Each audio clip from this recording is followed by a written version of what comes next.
Why didn't Dragon save Ginny? Why doesn't Dragon do anything at all? Across 1100 chapters of One Piece, we've never seen Dragon actually take action. Not in the raid on Marijua, not in any of the revolutions happening throughout the world, and not even to save his own subordinates. What is Oda doing with Dragon, and why does this character play such a pivotal role in the story as the leader of the revolutionary army if he seems to lack all of the admirable leadership traits that we see in great figures like Whitebeard, Shanks, Garp, and even Dragon's own son, Luffy? Well, it seems like the entire point of Dragon is to stand in sharp contrast to these traditional leaders that we've become accustomed to in One Piece. And in fact, Oda is setting up Dragon to be a far more layered and noble character than anyone that has come before. Because readers may not realize it at the moment, but if we break down everything that we know about Dragon's actions and motivations, he's actually a far more morally righteous figure than any of these other leaders that One Piece fans put on a pedestal. Because there are three key facets that need to be broken down in order to understand Dragon's philosophy: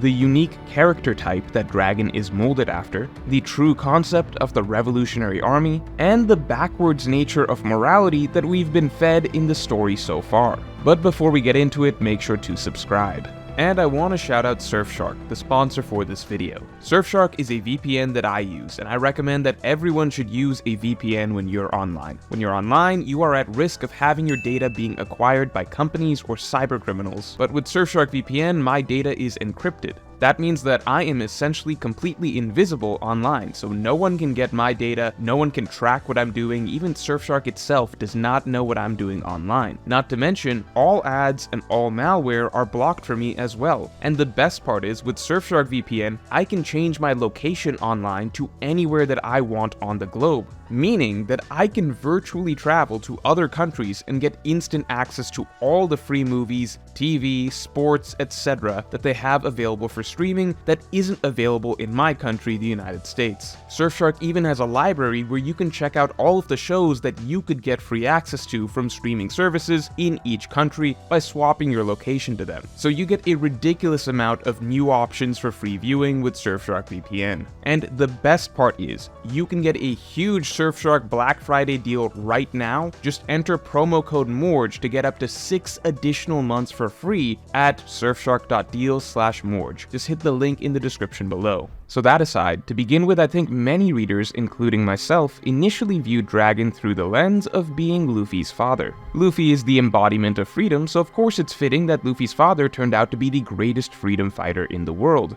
And of course we are also shown that Luffy's grandfather, Garp, is extremely similar to Luffy as well. Goofy, reckless, strong-willed, ready to risk his life for those he cares about. Just seeing how Luffy and Garp are mirror images of one another, it was enough to prematurely fill in the gap and subconsciously assume that Dragon would be a lot like Luffy and Garp as well. Sure, we could see from the start that Dragon was a lot more serious than his son or his father, but at the end of the day, he's a Monkey D man. Surely he must share some of their characteristics, like being a caring leader, protecting his subordinates, taking risks, and so on, right?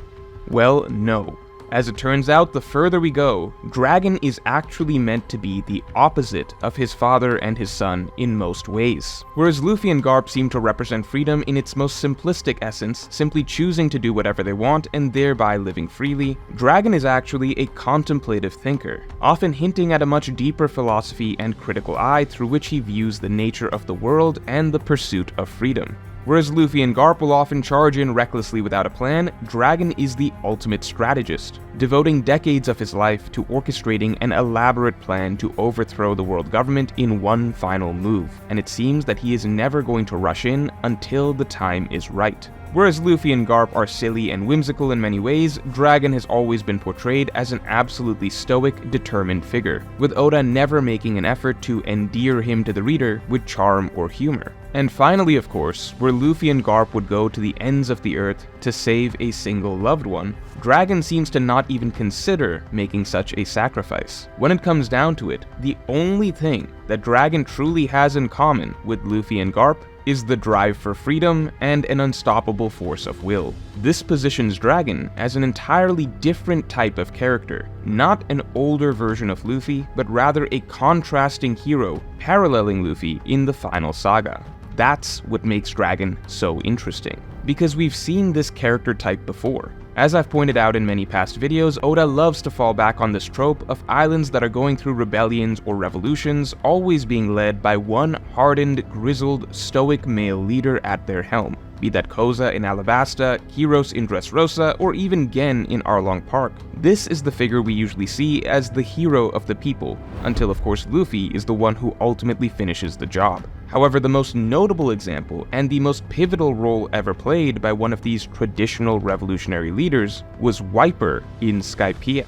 As we all know now, Skypiea was the arc that was meant to provide the most elaborate foreshadowing for the entirety of the broader narrative of One Piece. Everything from finding a great treasure, to fulfilling a centuries-old will, to overthrowing God. I have plenty of videos breaking it down, but the plot of this arc is the most explicit microcosm of everything that we are set to see in the final saga. And the rebel hero in this arc was Wiper, the deathly serious, militant leader of the rebel force, who had been planning for decades to overthrow God and bring back freedom to the land. And in the Skypiea arc, we finally get to see a true counterpart to Luffy, Luffy's only equal, someone who was just as strong-willed, just as driven, a true warrior for liberation through and through. And yet in every other facet, these two could not be more different. Wiper was cold, humorless, a harsh leader who demanded absolute sacrifice from his subordinates. Whereas Wiper was fighting for a cause and a plan and a purpose, Luffy ultimately fought for his friends. In the end, of course, it was Luffy's brand of freedom that overthrew God, but that didn't make Wiper's efforts and his stand against God any less impressive. Because while at the end of the day, Wiper simply wasn't the one who was destined to overthrow God, the war would still never have been won without him. Luffy would never have even been able to make it up the beanstalk without him.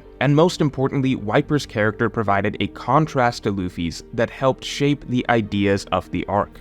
So when I look at Dragon today, I've always felt that this man seems like the Wiper of the Blue Sea. Down to the tattoos and the design, Oda often isn't subtle when he wants to draw overt visual parallels. I don't think Dragon is meant to be a loving leader like we've seen time and again from the great legends like Whitebeard, Garp, Shanks, and now Luffy himself. Because while Oda often depicts the greatest One Piece characters in a sort of larger-than-life, romantic manner, I think characters like Wiper and Dragon are actually interesting inclusions in the series for seemingly operating outside the usual One Piece framework, as more raw, real figures, driven by righteous justice, anger, perhaps even hate, taking a far more militant, all-or-nothing approach to a grander cause. And that brings us to point number 2, the nature of the Revolutionary Army itself. The Revolutionary Army is not like a pirate crew. In fact, I think reading 1100 chapters about fictional pirate crews has made readers completely forget what the simple concept of a revolutionary army is. See, pirate crews in the fictional universe of One Piece often function like a family, roaming the seas together, whether it be for adventure, for treasure, for claiming territories, whatever it may be. Pirate crews are usually just doing whatever they as a group want to do.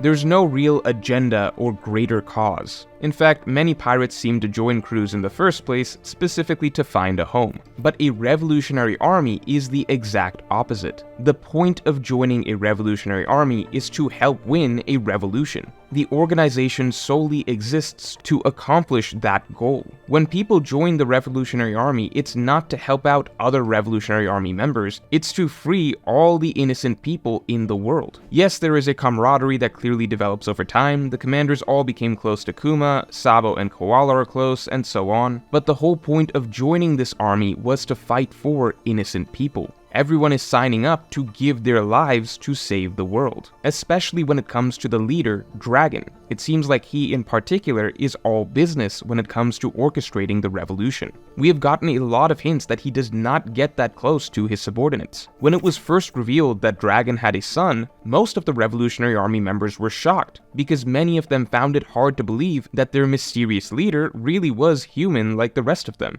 Obviously they didn't mean that in the literal sense, but the implication is that Dragon is an enigmatic and distant figure even to his own subordinates. In fact, Ivankov, who for a long time was portrayed as Dragon's right hand, didn't even know which blue dragon came from. Ivankov had to guess that dragon came from East Blue. The Revolutionary Army is an actual, serious rebel force that exists for a single mission, and Dragon does not seem to be anywhere near as close to his subordinates as someone like Luffy, Whitebeard, or Shanks are with theirs. So what happens when one of Dragon's subordinates, like Ginny, is captured? Is it right that Dragon abandoned her? Well, that brings us to point number 3, which is the fundamental moral difference in Dragon and the Revolutionary Army's approach. So again, we are used to Luffy and the Straw Hats going to war with the world over one single friend. The Whitebeard pirates will do the same for one of their own. Shanks won't forgive anyone who harms a friend. So then why did Dragon allow Ginny to be captured? Why did he not order a mission to go rescue her? Well, because readers again forget the entire goal of the Revolutionary Army, to free everyone, to free the entire world, to one day bring down Marijois and free all of the slaves there as well. The Revolutionary Army exists for the sake of all innocent people. We have to remember that what Ginny experienced for 2 years, there were already countless slaves up in Marijois experiencing that for every single day of their lives. The Revolutionary Army have literally already been gathering their strength and making plans to save all of them up there. That's already the goal. So why would Ginny being captured suddenly make a difference? Why should that make the Revolutionary Army suddenly change their plans and attempt an immediate rescue mission? Is Ginny's life more valuable than any of the other slaves up there? Does suffering only matter now that it's one of their friends being held captive? Should the revolutionaries say, well, there were already 2,000 innocent women being held captive as sex slaves to the Celestial Dragons, but f*** them. Now that Ginny's captured, well, now we have to do something. Ultimately, Ginny's life shouldn't magically be more important to the Revolutionary Army than everybody else who was already up there at Marijois and suffering. So if Dragon and the Revolutionaries have chosen not to rush to save other slaves till this point because it wasn't the right time and they weren't ready, but then they chose to arbitrarily have a rescue mission to save Ginny just because she is their friend, well then that would be selfish. See, it's actually hilarious how readers have criticized Dragon for not saving Ginny, while Dragon is working to save literally the entire world, whereas readers praise Whitebeard, Shanks, and Luffy for only saving their friends and never giving a shit about the broader world. It is genuinely funny how One Piece has brainwashed readers into getting their idea of a moral hero so twisted. Because let's get one thing straight, in the entire One Piece world, there is only one leader who is a true hero, and that is Dragon. Every other major protagonist leader is just a pirate that plays hero from time to time. This should not be controversial, Luffy admits as much himself, but I think a lot of people don't understand what he means. Because yes, it's beautiful that Luffy and Whitebeard and Shanks will go out of their way to fight for their friends, but fighting only when it's for the sake of one of their friends means these characters are all conveniently ignoring all of the other evil that happens in the world if it's not directly a personal problem for them.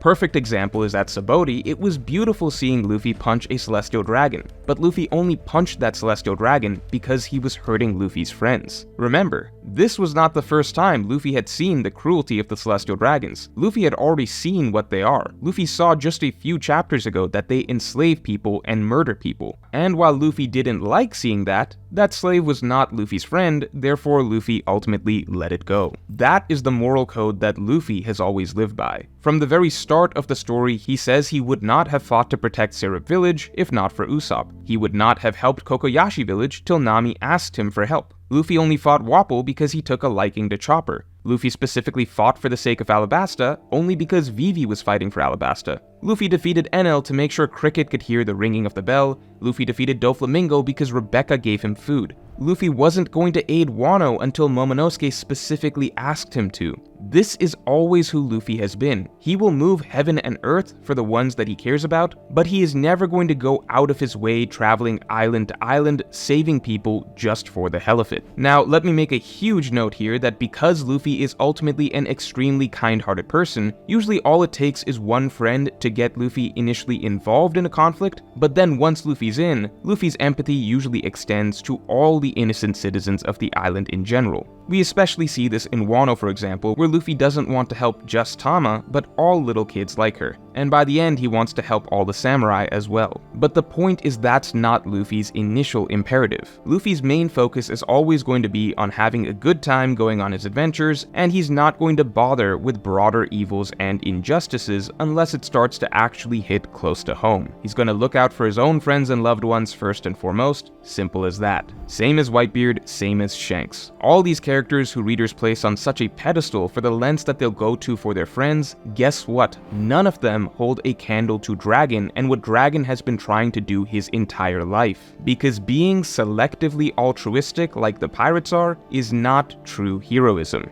We see Whitebeard, Shanks, and Luffy do good things for their friends in their little circles, and we are fooled into forgetting that they have no interest in doing anything for the greater good. They all know the evil that plagues the world. They are not ignorant. They've all seen the Celestial Dragons. They know who rules the world. They know the countless lives that suffer because of the Celestial Dragons. They know the countless nations that fall into ruin over celestial tribute, the genocides, the slavery, the oppression, all of it. And all of these characters with so much power do nothing, and have literally never tried to do anything. Whitebeard, the world's strongest man, the man with the power to break the world itself, he never stood up against the great evil that oppresses all innocent life on the planet until his own son's life was in danger. Shanks spends his days drinking and partying without a care in the world. Maybe he's waiting on some fated day for Joy Boy to rise up, who knows, but he certainly doesn't seem to give a shit about islands that need to be freed from the world government. Luffy and the Straw Hats have seen in great detail just how bad the world government is, just how bad the Celestial Dragons are. They have full knowledge of how many people suffer. One of their own crewmates was a first-hand victim. And yet ultimately for the Straw Hats, all that stuff is still just background noise. It doesn't seem to matter how much power or resources or subordinates or influence they gain, they still just care about their treasure hunt. It's kind of crazy when you think about it. There is very literally only one character in One Piece that we know of who is genuinely trying to use his strength and his resources not just to do his own thing being a pirate, but to actually make a difference and stop the oppression taking place in the world. And you might be saying, well, none of the Yonko are strong enough to actually take down the world government. It's not their fault that they don't go to war to free the world, but that's the entire point. Dragon isn't strong enough either. No one is. That's why the world government is such a powerful, oppressive foe. But Dragon chose that path anyway, and has actually made tremendous progress despite the strength of his enemy. Dragon started with nothing, but he saw the evil in the world and devoted his life to actually trying to build his strength and his forces to fight back against the great oppressive evil. While all these other selfish protagonists just say, "F it, we'll be pirates and do our own thing." Think about it, Dragon himself is likely in the same ballpark of strength as Whitebeard, Shanks, and Luffy, and Dragon was likely able to assemble an army of comparable strength to Yonko empires, meaning all of these figures have all been able to amass similar strength and resources. But whereas Dragon devoted all his strength and his resources to actually making a difference in the world, none of these pirates with equal strength and resources have made any effort to do so, even though they are the only ones in the world who also have the capability of challenging the world government and helping people. There could literally be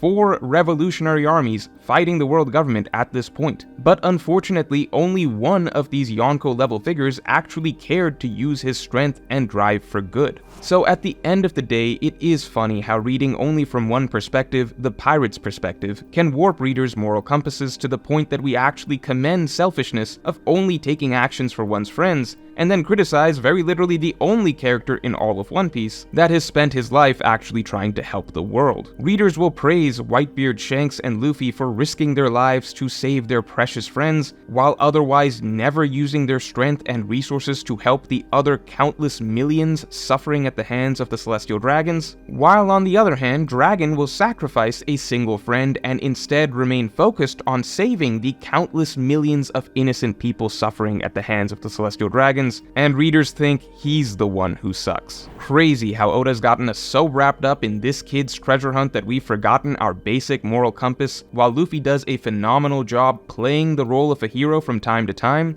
he isn't one at his core. If he was, then he would have dropped the treasure hunt the moment he met the Celestial Dragons and began working towards freeing the world a long, long time ago.